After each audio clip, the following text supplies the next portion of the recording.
जब पहली flight London से न्यूयॉर्क के लिए चली थी तो वो हीथ्रो एयरपोर्ट से नहीं चली थी, वो गैटविक एयरपोर्ट से चली थी, क्योंकि वर्जिन अटलांटिक को हीथ्रो पे स्लॉट ही नहीं मिला। जिस दिन डिपार्ट कर रहे थे उस दिन बड़े बड़े सेलिब्रिटी आए हुए थे, बड़े बड़े पॉप स्टार्स भी फ्लाइट में पैसेंजर थे, बहुत सारे जर्नलिस्ट भी आए हुए थे। ये कहा जाता है कि करीब 60 के शैंपेन की बोतल खत्म हो गई थी 8 घंटे की फ्लाइट में। बेसिकली फ्लाइट में पार्टी हो रही थी। अगर बड़े बड़े सेलिब्रिटीज रहेंगे और मीडिया प्रोफेशनल्स भी रहेंगे तो सर्टेनली वो अपने रिव्यूज देंगे और न्यूज़पेपर में आर्टिकल छपेंगे और फ्री में अच्छी खासी पब्लिसिटी मिल जाएगी। इस एक छोटे से इवेंट ने बहुत ज्यादा मीडिया अटेंशन गेन किया और वाइल्ड फायर की तरह वर्जिन अटलांटिक एयरलाइंस की पब्लिसिटी हुई। अगर हम मार्केटिंग जार्गन के फॉर्म में कहें तो वर्ड ऑफ माउथ पब्लिसिटी हुई, बिना ज्यादा पैसे खर्च किए हुए, और पहले साल में ही वर्जिन अटलांटिक एयरलाइंस प्रॉफिटेबल हो गई। सिर्फ वो यहाँ पे नहीं रुके। जैसे कि किया मोटर्स का हम देखते हैं कि वो रूथलेस एडवर्टाइजिंग करते हैं, वैसे ही उन्होंने भी डायरेक्टली ब्रिटिश एयरवेज के साथ compete करना स्टार्ट कर दिया। ब्रिटिश एयरवेज और वर्जिन एयरलाइंस की राइवलरीज के बारे में कहा जाता है कि ये one of the biggest rivalries in the business world है। 1991 में उन्होंने हीथ्रो से गैटविक में अपना ऑपरेशन सेंटर को शिफ्ट कर लिया। रीजन, बीए से डायरेक्ट कंपटीशन। राइवलरी ऐसी थी कि बीए ने कहा हम बेड्स लगा रहे हैं बिजनेस क्लास में, वर्जिन ने कहा हम डबल बेड लगाएंगे। एडवर्टाइजिंग में वर्जिन इतने अच्छे थे कि बीए जो एक बहुत बड़ी एयरलाइन थी वो वर्जिन जैसे छोटे प्लेयर पे अटैक करने लगे। बीए ने डर्टी ट्रिक्स कैंपेन स्टार्ट कर दिया जिसमें कि रिचर्ड ब्रैंसन ने कहा था कि बीए के एम्प्लॉइज वर्जिन के पैसेंजर को कॉल करते थे और ये कहते थे कि आपको अपग्रेडेड सीट मिलेगी, आप बीए में टिकट ले लो। वो वर्जिन के कंप्यूटर्स को हैक करते थे, वहां से फ्लाइट डिटेल्स जैसे कि लोड फैक्टर्स, कितने पैसेंजर ने टिकट बुक किया है, किस प्राइस पे टिकट बुक हुई है, फ्लाइट की टाइमिंग्स, सारे इंफॉर्मेशन कलेक्ट करते थे। उससे ये होता था कि उन्हें पता चलता था कि वर्जिन की फ्लाइट डिले हो गई है तो वो पैसेंजर को जाके मनाने की कोशिश करते थे कि वो बीए में टिकट ले लें। किसी किसी रूट्स में वो प्राइस को बहुत कम कर देते थे या फिर कहीं कहीं ऑल्टरनेट फ्लाइट्स भी चलाने लगते थे जिससे कि वर्जिन की टिकट सेल्स इम्पैक्ट हो। अगर बीए ऐसे करके उनके कस्टमर्स को पोच करते रहते तो वर्जिन कुछ साल में ही कोलैप्स कर जाते। अगर इन दोनों की राइवलरी को पूरी तरह से डॉक्यूमेंट किया जाए तो एक मूवी बन सकती है। ऑल्दो बुक्स तो हैं ही। सिर्फ एडवर्टाइजिंग से पैसेंजर तो आ जाएंगे, वो फ्लाइट पे चढ़ने भी लगेंगे, लेकिन कुछ दिन बाद वो फिर से चले जाएंगे अगर उनको कोई डिफरेंशिएटिंग फैक्टर नहीं दिखा तो। लेकिन वर्जिन अटलांटिक एयरलाइंस एक अलग टाइप की एयरलाइन है। ब्रैंसन कस्टमर एक्सपीरियंस पे बहुत ज्यादा फोकस करते हैं, ये सिर्फ एयरलाइंस में ही नहीं, ट्रेन्स में भी। और यहाँ तक कि अभी जो वर्जिन गैलेक्टिक जो बहुत साल से स्टार्ट ही हो रही है उसमें भी वो इस पे बहुत ज्यादा फोकस कर रहे हैं। अगर हम काउंट करने लगे कि उन्होंने कस्टमर सर्विस के लिए क्या क्या किया तो एक लिस्ट बन जाएगी। प्रीमियम इकोनॉमी, स्लीपर सीट्स, लीमो services for upper class passengers, in flight bar, individual TV screen, seat back entertainment, ये सारा इंट्रोड्यूस किसने किया? वर्जिन ने। कस्टमर एक्सपीरियंस धीरे धीरे बढ़ते गया और वर्जिन की पब्लिसिटी भी। ऑल्दो ये सारे फीचर्स धीरे धीरे कॉपी होते चले गए, दूसरे एयरलाइंस भी ऐसे फीचर्स लाने लगे, लेकिन वर्जिन इनोवेशन का बेस बन गया और लोग इजीली इसको रिकॉग्नाइज करने लगे। एक छोटी सी कंपनी जिसने अपना पहला एयरक्राफ्ट लीज पे लिया था और वो पहले साल में प्रॉफिटेबल हो गई, इवन दो वो बस एक ही फ्लाइट चला रहे थे, और बड़े बड़े एयरलाइन से compete करना स्टार्ट कर दिया। ये बिना ब्रैंसन के मार्केटिंग जीनियस एटीट्यूड के हो नहीं पाता। और भी बहुत सारी कंट्रोवर्सीज हैं, और भी बहुत सारे मार्केटिंग स्ट्रेटजीज हैं, और भी बहुत सारे बीए और वर्जिन की राइवलरी की स्टोरीज हैं, लेकिन मैं उन सब पे ज्यादा डेप्थ में नहीं जाऊंगा। मेनली डिस्कशन वर्जिन अटलांटिक के अराउंड रखेंगे। ऑल्दो वर्जिन ग्रुप में बहुत सारी कंपनीज हैं, थोड़ी थोड़ी डिस्कशन उसके बारे में भी करेंगे, क्योंकि उससे पता चलेगा कि आखिर रिचर्ड ब्रैंसन की माइंडसेट क्या है, और ये भी जानेंगे कि वर्जिन ग्रुप कैसे बना और कैसे एक एक करके उनके कंपनीज इम्पैक्ट होती है और कैसे कैसे वो रिकवर करते हैं। पैंडेमिक के टाइम क्या सिचुएशन थी, अभी वो क्या कर रहे हैं और फ्यूचर में क्या दिख रहा है। इससे पहले कि मैं आगे बढ़ूं, इस टॉपिक का आइडिया मुझे मिस्टर नवीन ने दिया है, सो थैंक यू मिस्टर नवीन। मैकिंसी की रिपोर्ट के हिसाब से पूरी दुनिया में एविएशन इंडस्ट्री में करीब $230 बिलियन का लॉस हुआ 2020 में। उसमें से एयरलाइन सेगमेंट में करीब $168 बिलियन का लॉस हुआ। ब्लेम किसको देना है? पेंडेमिक को। लोग तो घर से निकल नहीं रहे थे, या फिर ये कहें कि लोगों को घर से निकलना अलाउ ही नहीं किया गया था। नॉर्थ अमेरिकन एयरलाइंस, जिसको सबसे ज्यादा प्रॉफिटेबल माना जाता है, सबसे ज्यादा लॉस उसी में हुआ। 2020 में तो हम ये कह रहे हैं कि पेंडेमिक के कारण बहुत बड़ा लॉस हुआ एयरलाइन सेक्टर में, लेकिन क्या इससे पहले एयरलाइंस प्रॉफिटेबल थे, ये भी देख लेते हैं। 2012 से 2019 के बीच में ऑन एन एवरेज इस सेगमेंट में $17 बिलियन का लॉस हुआ। अगर टॉप 10 एयरलाइन को देखें तो उसमें से 5 तो यूएस के हैं और 2 यूके के, लेकिन वर्जिन अटलांटिक एयरलाइंस इसमें से नहीं है। एविएशन इंडस्ट्री का एक और सेगमेंट देखते हैं, कार्गो सेक्टर।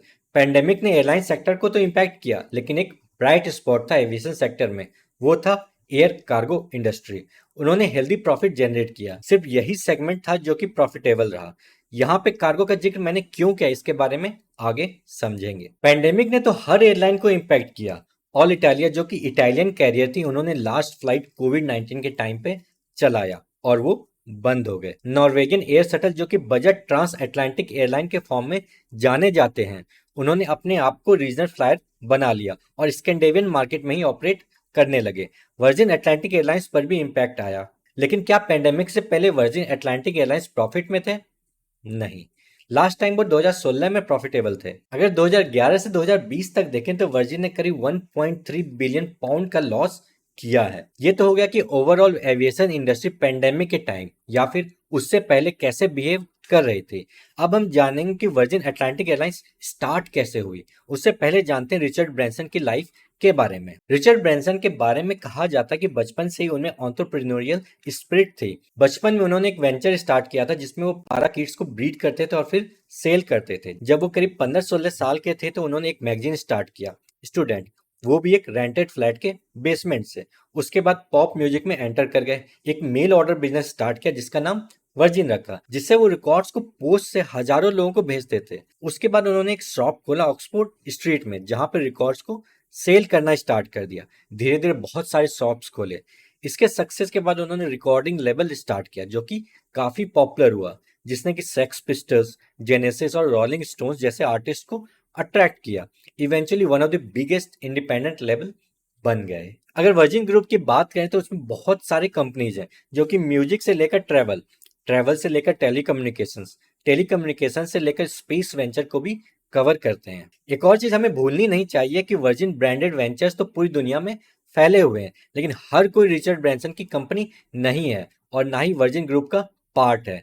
ज्यादातर लाइसेंसिंग एग्रीमेंट के थ्रू वर्जिन का नाम यूज कर रहे हैं, लेकिन उसको कंट्रोल और ऑपरेट कोई और बिजनेस करता है और नाम यूज करने की रॉयल्टी देते हैं। अगर हम उनकी वेबसाइट पे लिस्ट देखने लगे तो उन्होंने बहुत सारी कंपनीज बनाई है। कुछ बंद हो गई, कुछ बिक गई और कुछ में इन्वेस्टेड हैं। आइए उनकी कुछ कंपनीज के बारे में जानते हैं। वर्जिन मीडिया, वर्जिन मीडिया एक क्लासिक एग्जांपल है। इसमें नाम वर्जिन है, लेकिन ये कंपनी ब्रैंसन नहीं ऑन करते हैं, ना ही वर्जिन ग्रुप का पार्ट है। बेसिकली ब्रैंसन ने वर्जिन मोबाइल स्टार्ट तो किया था, लेकिन फिर एनटीएल ग्रुप ने इसको परचेज कर लिया और वर्जिन मीडिया ही नाम रहने दिया और 10% स्टेक ब्रैंसन के पास था। ना वो बोर्ड मेंबर थे, ना ही कंपनी के ऑपरेशंस में इन्वॉल्व थे, लेकिन नाम यूज करने का रॉयल्टी लेते रहते हैं। उसके बाद लिबर्टी ग्लोबल ने इसको खरीद लिया। अगर हम वर्जिन मीडिया की आप वेबसाइट चेक करें तो वो लिखते हैं वर्जिन मीडिया 50-50% पार्टनरशिप है लिबर्टी ग्लोबल और टेलीफोनिका की। इसका मतलब ये हुआ कि वो वर्जिन नेम यूज करने का रॉयल्टी दे रहे हैं, लेकिन वर्जिन ग्रुप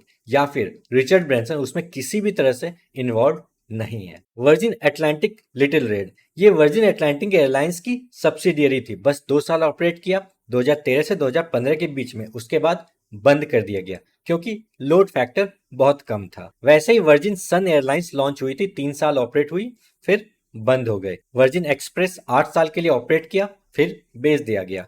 वर्जिन नाइजीरिया ने 2005 में ऑपरेशन स्टार्ट किया और 2008 से 2010 के बीच में वर्जिन ग्रुप ने उसके सारे शेयर बेच दिए। वर्जिन अमेरिका 2007 में लॉन्च हुई थी और 2018 में अलास्का एयरलाइंस से मर्ज हो गए। अगर हम अभी की बात करें तो रिसेंटली वर्जिन ऑर्बिट के एसेट्स को वर्जिन ग्रुप ने बेच दिया। बेसिकली अभी क्या होता है, जब कोई रॉकेट लॉन्च होता है तो एक सैटेलाइट लॉन्च साइट होती है, वहां से लॉन्च किया जाता है। इंडिया में श्रीहरिकोटा है। वर्जिन ऑर्बिट का प्लान था कि लॉन्च साइट बनाने की जरूरत नहीं है, एक फ्लाइट पे रॉकेट लगाया जाएगा और मिड एयर में जाके रॉकेट को लॉन्च कर दिया जाएगा। प्लान तो बहुत अच्छा था, इससे बहुत ज्यादा कॉस्ट सेविंग हो जाती है, सैटेलाइट को लॉन्च करना आसान हो जाता, लेकिन यह सक्सेसफुल नहीं हुआ।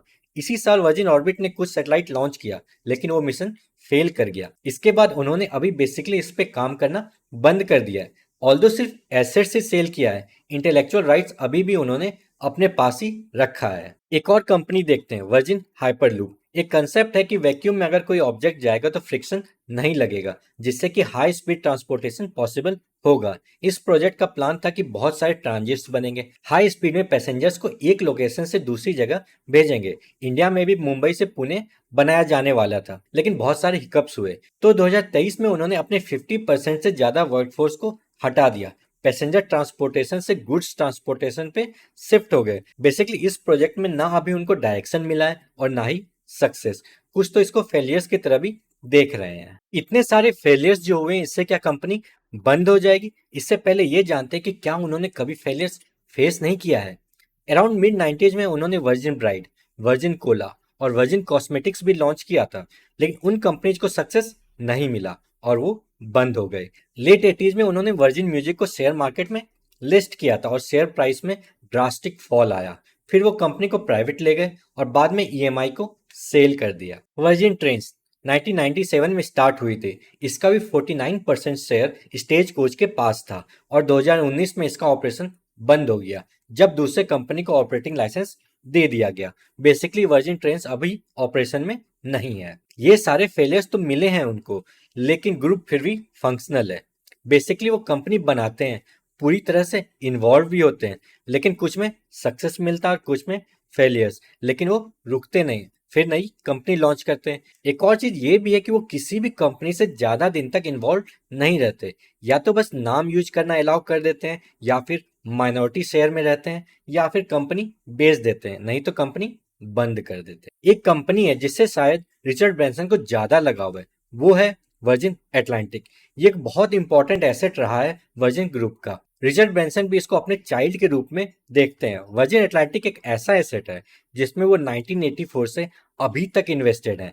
एज पर माई नॉलेज सबसे ज्यादा दिनों तक इसी कंपनी में वो इन्वेस्टेड है। बेसिकली ओवरऑल देखें तो वर्जिन ग्रुप कंपनीज बनाते हैं, फिर उसको सेल कर देते हैं, फिर दूसरी कंपनी बनाते हैं। कुछ कंपनी में माइनॉरिटी स्टेक रखते हैं, नहीं तो बस अपना नाम देकर लाइसेंसिंग फीस कमाते रहते हैं। अगर आपको उनकी कुछ कंपनीज की लिस्ट देखनी है तो आप ये देख सकते हैं। वो कंपनी बनाते जा रहे हैं, रिस्क लेते जा रहे हैं, कोई भी रिस्क लेने से वो घबराते नहीं है और हमेशा न्यू इन्वेस्टमेंट अपॉर्चुनिटी की तलाश में रहते हैं। अब थोड़ी हम हिस्ट्री जान लेते हैं वर्जिन अटलांटिक एयरलाइंस की।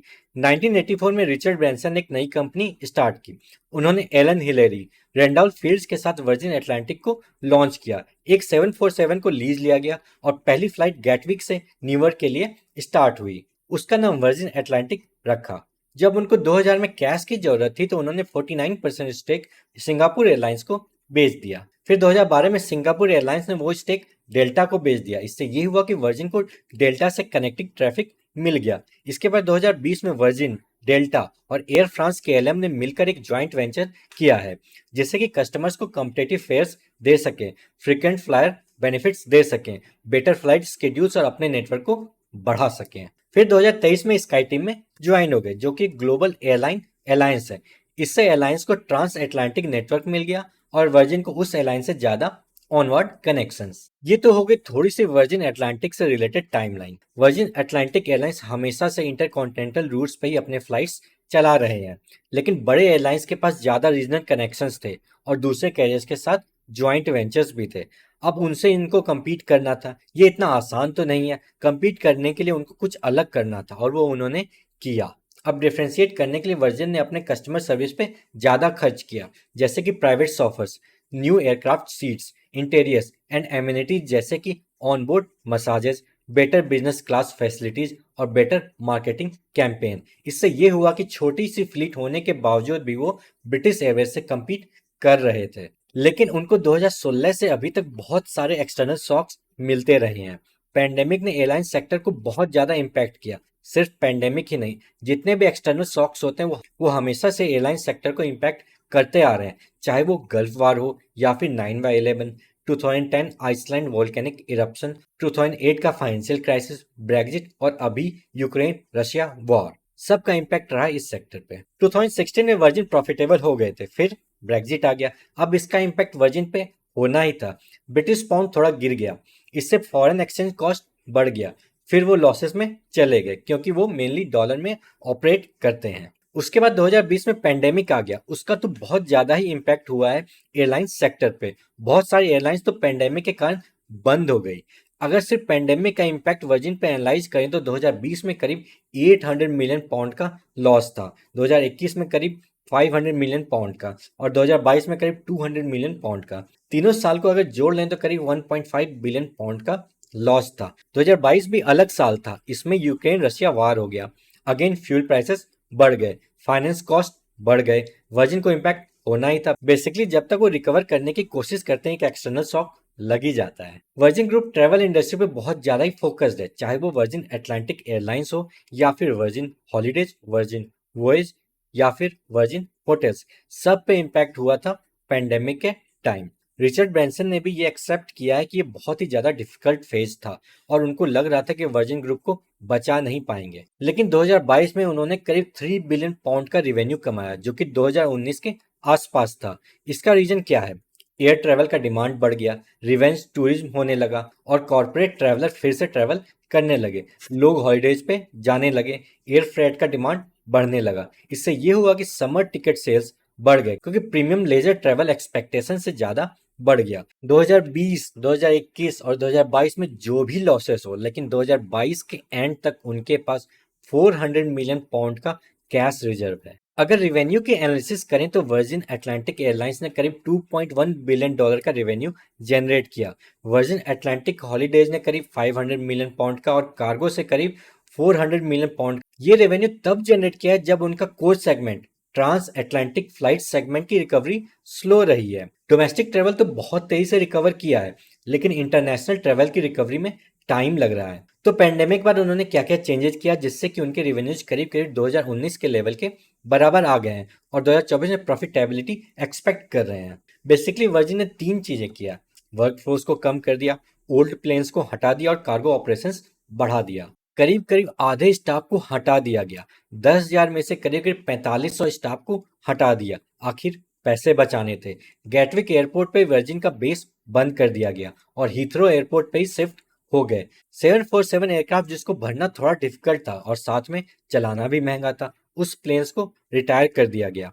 सारे 4 इंजन एयरक्राफ्ट्स को रिटायर कर दिया गया। न्यू पैसेंजर रूट्स लॉन्च कर दिया, कैरेबियन और एशियन मार्केट में जाने लगे। बहुत सारे एरियाज में रेस्ट्रिक्शंस थे ओमिक्रॉन के टाइम पे, तो उन लोगों ने अपने प्लेन्स को वहां के बदले न्यूयॉर्क और बहामस जैसे शहर में डिप्लॉय कर दिया।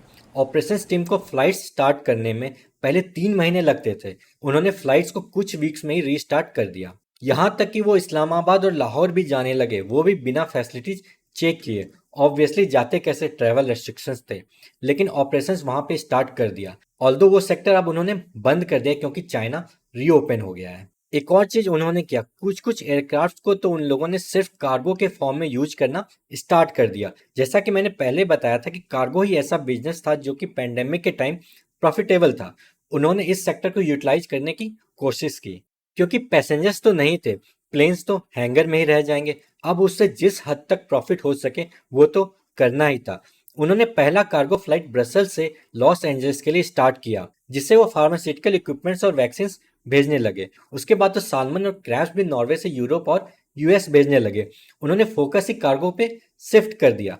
पैंडेमिक से पहले वो कार्गो को दूसरे बैगेज के साथ पैसेंजर जेट्स में ले जाते थे, लेकिन जब पैसेंजर्स फ्लाइट में जा ही नहीं रहे थे तो उन्होंने कार्गो फ्लाइट से चलाना स्टार्ट कर दिया और कभी कभी तो पैसेंजर सेक्शन में गुड्स को ले जाने लगे। कुछ कुछ रूट्स पे तो एक साइड पैसेंजर को लेकर जाते थे और दूसरे साइड कार्गो को लेकर आते थे। उन्होंने एफिशिएंसी ऐसा बढ़ा लिया कि 20% लेस एयरक्राफ्ट से वो उतने ही फ्लाइट्स कर रहे हैं जितने पैंडेमिक से पहले करते थे, लेकिन फिर भी उनको लॉस तो होना ही था। Restructuring cost, leasing cost, airport charges, ये सब खत्म तो नहीं हो जाएगा, तो उनको पैसे की जरूरत थी। उन्होंने यूके गवर्नमेंट से हेल्प मांगा और यूके गवर्नमेंट ने मना कर दिया। जब सरकार ने नहीं दिया तो कहीं से पैसे तो लाना ही था। इवेंचुअली वर्जिन अटलांटिक एयरलाइंस को 1.5 बिलियन पाउंड का पैकेज मिला, जिसमें से 270 मिलियन पाउंड तो वर्जिन ग्रुप ने दिया, कुछ प्राइवेट इक्विटी इन्वेस्टर्स ने और डेल्टा एयरलाइंस ने डिविडेंड और अदर पेमेंट्स को डिले करने के लिए तैयार हो गए। ये सब मेजर्स लेने के कारण उन्होंने अपने लॉसेस को 5 to 6 million pound per week के आसपास कर लिया। अब वो एक्सपेक्ट करें कि 2024 तक वो प्रॉफिटेबिलिटी में आ जाएंगे। 2023 में प्रॉफिटेबिलिटी आना मुश्किल है। वीक पाउंड, इन्फ्लेशन बहुत ज्यादा है, इंटरेस्ट रेट्स बढ़े हुए हैं जिससे कि फाइनेंस कॉस्ट भी बढ़ गया है, फ्यूल प्राइसेस भी बढ़ गए हैं तो 2023 में प्रॉफिटेबिलिटी तो नहीं आएगा, लेकिन 2024 में आने के चांसेस लग रहे हैं। अब ये देखते हैं कि मुझे क्यों लग रहा है कि वर्जिन ग्रुप बंद नहीं होगी या फिर वर्जिन अटलांटिक एयरलाइंस बंद नहीं होंगे। इसके लिए थोड़ा हिस्ट्री में चलते हैं और रिचर्ड ब्रैंसन की थिंकिंग को एनालाइज करते हैं। 1998 का एक न्यूज है। वर्जिन अटलांटिक एयरलाइंस ने प्री टैक्स प्रॉफिट करीब 70 मिलियन पाउंड का जनरेट किया। वर्जिन रिटेल करीब 30 मिलियन पाउंड के लॉसेस में है।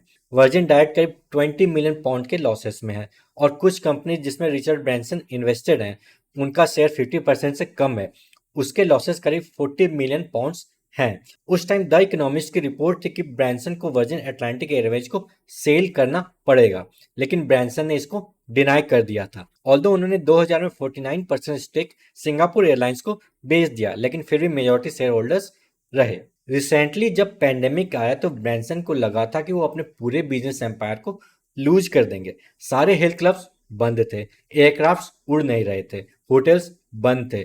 तो फिर उन्होंने वर्जिन गैलेक्टिक के शेयर को बेच करके वर्जिन अटलांटिक में इन्वेस्ट किया। इससे ये पता चलता है कि वो वर्जिन अटलांटिक के लिए कितना सीरियस है। एक और चीज है, वर्जिन ऑस्ट्रेलिया के मेजर्स देखते हैं, जिससे कि ये एनालाइज करेंगे कि वर्जिन अटलांटिक क्यों प्रॉफिटेबल हो सकती है। वर्जिन ऑस्ट्रेलिया 2020 में कोलैप्स होने वाली थी, वो एडमिनिस्ट्रेशन में चले गए थे, बेसिकली बैंक्रप्सी के लिए फाइल किया था, लेकिन बेन कैपिटल ने उसको बचा लिया। ऑल्दो पैंडेमिक से पहले वो प्रॉफिटेबल नहीं थे और बार बार शेयर होल्डर से पैसे मांगते रहते थे, लेकिन उन्होंने पैंडेमिक से अब तक बहुत सारे स्टेप्स लिए हैं, जैसे कि बहुत सारे जॉब्स हटा दिए, लॉन्ग हॉल फ्लाइट्स बंद कर दिया, डोमेस्टिक फ्लाइट्स और शॉर्ट हॉल फ्लाइट्स पे फोकस किया, सिर्फ बोइंग 737 को ही फ्लाई कर रहे हैं, लॉन्जेस पे खर्च करना कम कर दिया। इससे ये हुआ कि 2022 के लास्ट 6 मंथ्स में वो 5% प्रॉफिट मार्जिन में आ गए और रिवेन्यू 2.5 बिलियन ऑस्ट्रेलियन डॉलर का हो गया। अगर शेयर स्प्लिट देखें तो बेन कैपिटल के पास 93% शेयर है और वर्जिन ग्रुप के पास 5%। तो बेसिकली नाम में वर्जिन है, ऑनरशिप बहुत कम है वर्जिन ग्रुप के पास। जब वर्जिन ऑस्ट्रेलिया स्टार्ट हुआ था तो वो लो कॉस्ट कैरियर थे, फिर कैंटास से compete करने के लिए वो फुल सर्विस बन गए। अब रिवाइवर में मिड मार्केट पे फोकस कर रहे हैं और उनको अच्छा खासा रेस्पॉन्स भी मिल रहा है। इतने सारे मेजर्स लिए और वर्जिन ऑस्ट्रेलिया प्रॉफिटेबल होने के कगार पे है। वैसे ही वर्जिन अटलांटिक ने भी इफेक्टिव मेजर्स लिए हैं, जिसका रिजल्ट दिखने लगा है और उनका जल्दी प्रॉफिटेबल होने के चांसेस हैं, अनलेस फिर कोई एक्सटर्नल शॉक ना लग जाए। अब हम जानेंगे रिचर्ड ब्रैंसन की माइंडसेट क्या है। बेसिकली वर्जिन ग्रुप क्या है? एक ऐसी कंपनी जो करीब करीब हर साल कोई नई कंपनी लॉन्च करती है। कुछ सक्सेस करते हैं, कुछ फेल हो जाते हैं। कुछ कंपनी का वो स्टेक सेल करके माइनॉरिटी शेयर होल्डर्स हो जाते हैं। कुछ कंपनीज को अपने नाम दे देते हैं और उसके ऑपरेशंस में पार्टिसिपेट नहीं करते, बस लाइसेंसिंग फीस लेते रहते हैं। बेसिकली इससे ये लग रहा है कि उनकी स्ट्रेटजी है कि बनाओ, बेचो और आगे बढ़ो, फिर बनाओ, बेचो और आगे बढ़ो। ये सिलसिला चलते रहता है। रिचर्ड ब्रैंसन का एक कोट है, business opportunities are like buses, there is always another one coming. Basically वो एंजॉय करते हैं नए वेंचर्स को स्टार्ट करने में और नए अपॉर्चुनिटीज ढूंढने में। ये भी है कि वो कोई भी वेंचर स्टार्ट करते हैं तो उसमें पूरी तरह से इन्वॉल्व रहते हैं, सक्सेस की पूरी कोशिश करते हैं। कुछ फ्यूचरिस्टिक प्रोजेक्ट जैसे कि वर्जिन हाइपरलूप और वर्जिन ऑर्बिट अभी रिसेंटली सक्सीड नहीं किया है। इसी साल ऑर्बिट के तो एसेट्स भी सेल कर दिए गए हैं और हाइपरलूप ने अपने आधे से ज्यादा एम्प्लॉइज को हटा दिया है।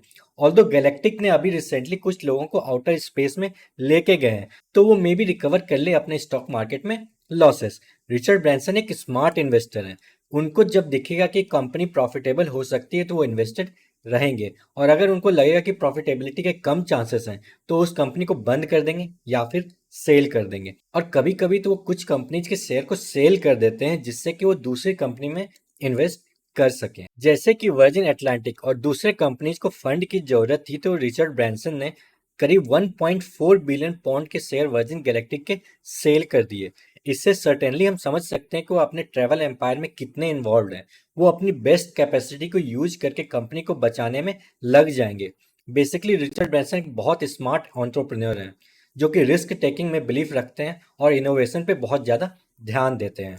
ओवरऑल अगर एनालिसिस देखें तो ये लग रहा है कि वर्जिन अटलांटिक अब रिकवर कर रही है। वर्जिन में रेवेन्यू ग्रोथ दिखा है, कार्गो में वो ठीक ठाक रेवेन्यू कमा रहे हैं, बेटर फ्लाइट ऑप्टिमाइजेशन कर रहे हैं, जितनी कॉस्ट ऑप्टिमाइजेशन हो सके वो कर रहे हैं। अगर इस साल रसिया यूक्रेन वार खत्म हो गया तो सर्टेनली उनको प्रॉफिटेबिलिटी में आने में दिक्कत नहीं होगी। उन्होंने जो भी स्ट्रेटजी लगाई है उसका रिजल्ट दिख रहा है। लेकिन रसिया यूक्रेन वार का इम्पैक्ट और फाइनेंस कॉस्ट वो कैसे मैनेज करते हैं ये देखने वाली बात होगी। लेकिन फिर भी डेल्टा और वर्जिन ग्रुप के पास अच्छा खासा कैश रिजर्व है, जिससे वो डिफिकल्ट टाइम में भी कंपनी को चला सकते हैं। एक क्वेश्चन दिमाग में आएगा कि ब्रिटिश एयरवेज क्यों प्रॉफिटेबल हो गई। बेसिकली ब्रिटिश एयरवेज इंटरनेशनल और डोमेस्टिक दोनों रूट्स पे अपने फ्लाइट ऑपरेट करते हैं, और वर्जिन अटलांटिक बस इंटरनेशनल रूट्स पे। डोमेस्टिक रूट्स की रिकवरी बियॉन्ड एक्सपेक्टेशन रही है, लेकिन इंटरनेशनल रूट्स की रिकवरी स्लो है। अब ये क्वेश्चन आएगा कि वर्जिन भी डोमेस्टिक क्यों नहीं चला रहे हैं। इंटरनेशनल और डोमेस्टिक का मार्केट मिक्स बना के वो भी प्रॉफिटेबल हो जाते हैं। ऑल्दो मेरे पास इसका कोई प्रॉपर रेस्पॉन्स नहीं है। मे बी इसके लिए उनको छोटे प्लेन्स परचेज करने पड़ेंगे, लेकिन प्लेन्स परचेज करना डिफिकल्ट तो नहीं है। इसका प्रॉपर रीजन क्या है वो पता नहीं।